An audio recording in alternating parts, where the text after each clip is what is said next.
Welcome everyone to my YouTube classes. आज हम लोग सब्जेक्ट ऑफ एग्रीमेंट के बचे हुए पॉइंट्स पे ध्यान देंगे।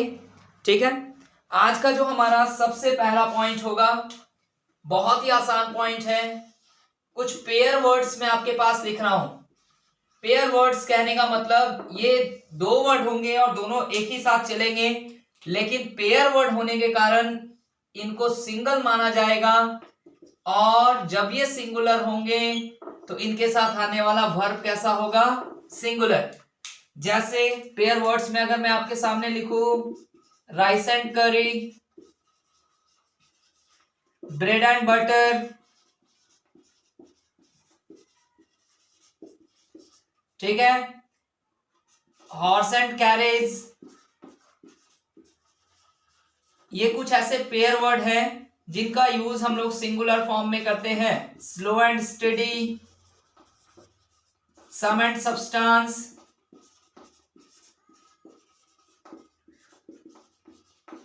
एटसेट्रा। अब ध्यान देना, ये कुछ ऐसे पेयर वर्ड्स हैं जिनके साथ हम लोग वर्ब कैसा लगाएंगे? Singular verb. पेयर वर्ड यानी ये मिलकर के एक ही वर्ड का काम करेंगे। ठीक है, जैसे मैंने लिखा ब्रेड एंड बटर, तो आप दो अलग अलग वर्ड ना समझे। अगर दो अलग अलग होगा तो वर्ब प्लूरल ले लेगा। ब्रेड एंड बटर मिलकर के एक ही वर्ड का काम कर रहा है और मैं कहता हूं bread and butter is essential for everyone. Bread and butter is essential for everyone. ठीक है, लेकिन मान लीजिए आप किसी ऐसी शॉप पे गए जहां पे ब्रेड और बटर बस दो ही चीजें मिलती हैं, तो वो अपने बोर्ड पे क्या लिखेगा? Bread and butter, bread and butter are sold here, bread and butter are sold here, क्योंकि वो दो अलग अलग चीजों की बात कर रहा है। लेकिन हम लोग यहाँ पे पेयर वर्ड के आधार पे इनको दो अलग अलग चीजें नहीं जान के इनको एक ही चीज के नाम से जानेंगे, और जब ये सिंगुलर यूनिट में काम करेगा तो वर्ब भी हमेशा कैसा लेगा? सिंगुलर। तो जितने भी पेयर वर्ड होंगे वो पेयर वर्ड सिंगुलर वर्ब लेके चलेंगे। जितने भी पेयर वर्ड होंगे वो पेयर वर्ड सिंगुलर वर्ब लेके चलेंगे। जैसे एक और पेयर वर्ड ध्यान रखिएगा, whisky and soda, whisky and soda. तो पेयर वर्ड जो भी होगा वो वर्ब सिंगुलर लेकर के चलेगा। आपको याद होगा, कोई एग्जांपल आपको याद हो चाहे नहीं, ये एग्जांपल जरूर याद होगा, slow and steady. Slow and steady के बारे में हम लोग एक स्टेटमेंट लिखते हैं, slow and steady wins the race, slow and steady wins the race. तो आखिर आप यहाँ विंस का यूज क्यों करते हैं? क्योंकि स्लो एंड स्टडी एक पेयर वर्ड है और पेयर वर्ड सिंगुलर यूनिट पे काम करेगा और इस वजह से वर्ब भी सिंगुलर लेगा। देखिए वर्ब में एस लगा हुआ है, इसका मतलब वो सिंगुलर है ना। तो ये हुआ हमारा आज का पहला पॉइंट। अगले पॉइंट की तरफ चलिए, नेक्स्ट पॉइंट की तरफ ध्यान दीजिए।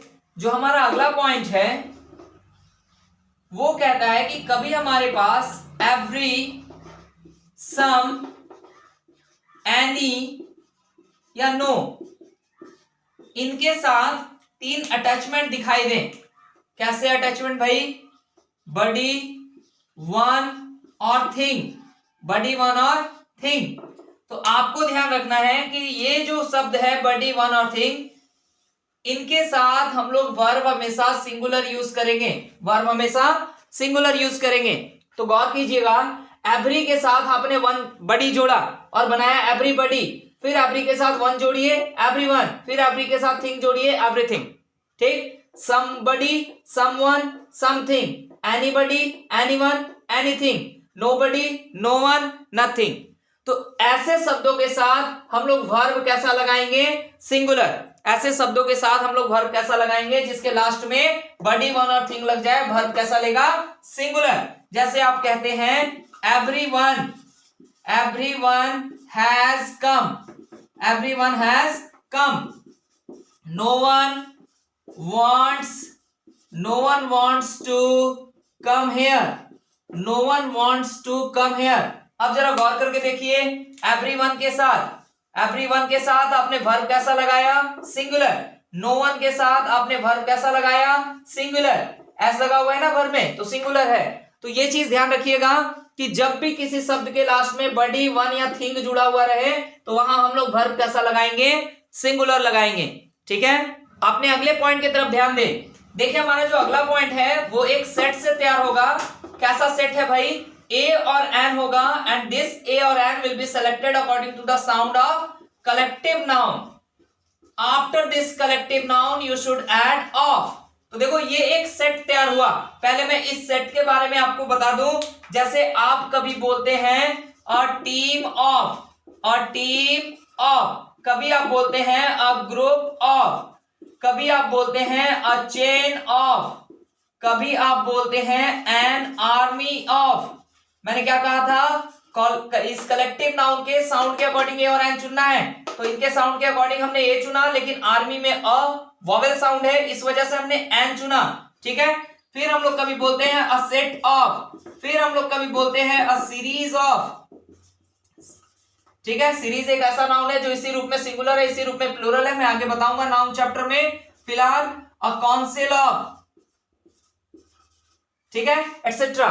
ऐसे अगर कोई सेट आपको मिलते हैं, ऐसे अगर कोई सेट आपको मिलते हैं तो आप ध्यान दीजिएगा, इन सेट की खासियत क्या होती है, इनके साथ आने वाला नाउन प्लूरल होगा, लेकिन आने वाला वर्ब हमेशा सिंगुलर होगा।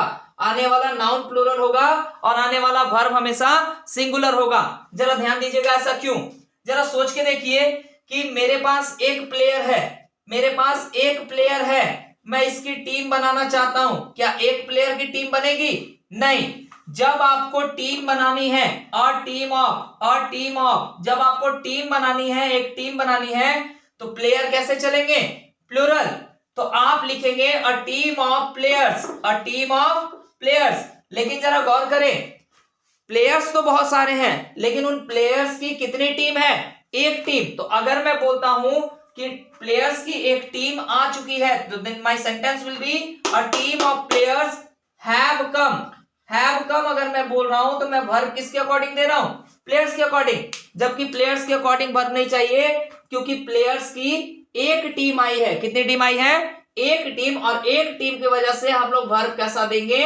Has come. तो याद रखिएगा, कभी भी ए और एन कलेक्टिव नाउन साथ में ऑफ आए तो वहां आने वाला नाउन प्लूरल होगा, but the verb must be singular. तो वर्ब को हमने सिंगुलर कर दिया। एन आर्मी ऑफ सोल्जर्स, ध्यान दीजिएगा, an army of soldiers has been welcomed. An army of soldiers has been welcomed. तो देखिए, तो एन आर्मी ऑफ के साथ नाउन प्लूरल चाहिए, लेकिन वर्ब सिंगुलर चाहिए। ठीक है, आज के लिए लास्ट पॉइंट पे ध्यान दें। जो हमारा आखिरी पॉइंट है आज के लिए, वो पॉइंट कहता है कि अगर आप किसी सेंटेंस में नाउन या प्रोनाउन का यूज करें, अगर आप किसी सेंटेंस में नाउन या प्रोनाउन का यूज करें और इस नाउन और प्रोनाउन को रेफर करें किसके द्वारा? हु, विच या दैट के द्वारा। ठीक है, हु, विच या दैट के द्वारा।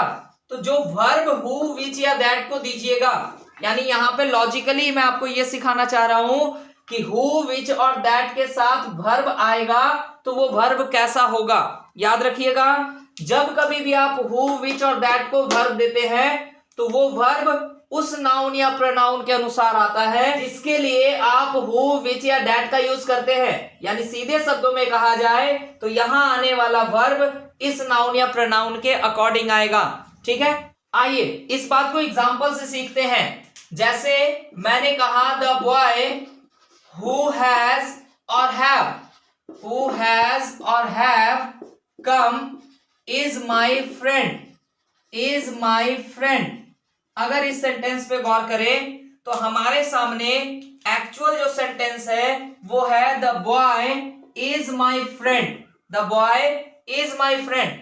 लेकिन बीच में एक पार्ट डाला गया और इस पार्ट में हु, विच या दैट दिया गया।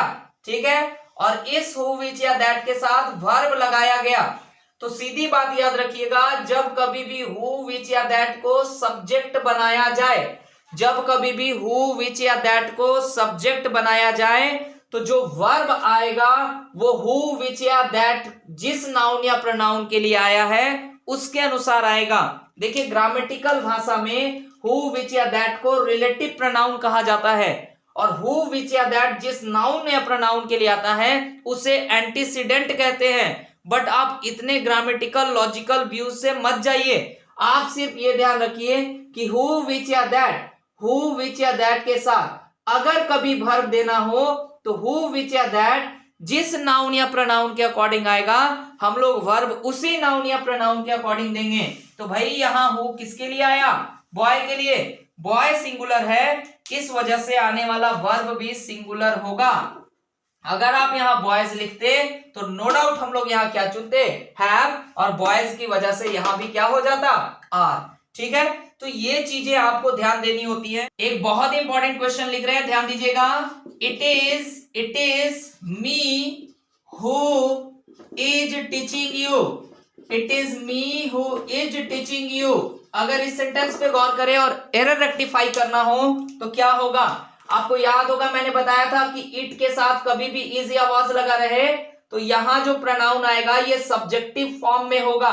So it should be it is I.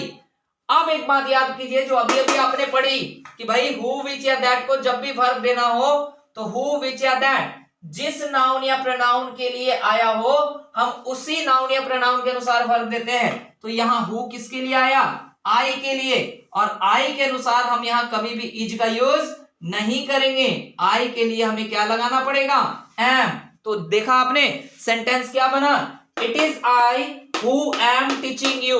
देखो बहुत सारी चीजें हमारे सामने ऐसी आती है जो पहली नजर में एक्सेप्टेड नहीं होती हैं, लगता है कि सर ऐसा कैसे हो सकता है। तो एक बात ध्यान रखिएगा, कई चीजें हमने शायद नहीं जानी है तो अब जानने का मौका है, उन चीजों को जानिए। ठीक है, आपने हु के साथ एम नहीं लगाया, कोई बात नहीं, ऐसे सेंटेंसेस भी तो नहीं मिले होंगे।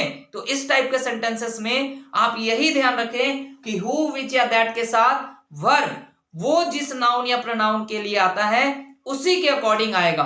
ठीक है, आज के लिए इतना ही रखा जाए, मिलेंगे अगले वीडियो में रेस्ट ऑफ द पॉइंट्स के साथ। तब तक के लिए थैंक यू एवरीवन।